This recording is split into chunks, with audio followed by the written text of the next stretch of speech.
যোগ্য চাকরিহারা শিক্ষক শিক্ষাকর্মীরা হুঁশিয়ারি দিয়েছিলেন যে আগামী সোমবারের মধ্যে মুখ্যমন্ত্রী মমতা বন্দ্যোপাধ্যায় অথবা শিক্ষামন্ত্রী ব্রাত্য বসুকে অবশ্যই দেখা করতে হবে তাদের সঙ্গে।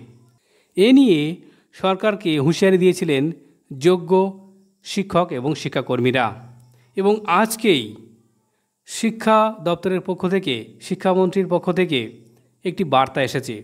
সেই বার্তায় কি বলা হয়েছে, তিনি কি আশ্বাস দিয়েছেন, চলুন বন্ধুরা দেখে নেওয়া যাক। রবিবার শিক্ষামন্ত্রী জানিয়েছেন যে চাকরিহারা শিক্ষকদের প্রতি সরকার সহানুভূতিশীল।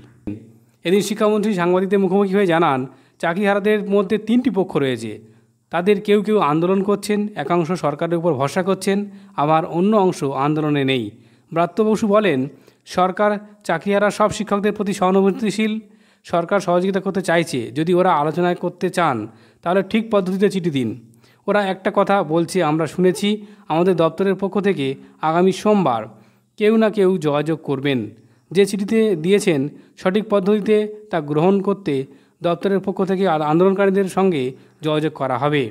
চাকরি প্রার্থীরা আগে ইমেল করেছিলেন বলে দাবি করেছেন। আগামী সোমবারের মধ্যে শিক্ষামন্ত্রী ব্রাত্য বসুর সঙ্গে সাক্ষাতের দাবি করেছিলেন তারা। না হলে বৃহত্তর আন্দোলনে হুঁশিয়ারি দেন চাকরিহারা শিক্ষক শিক্ষিকারা।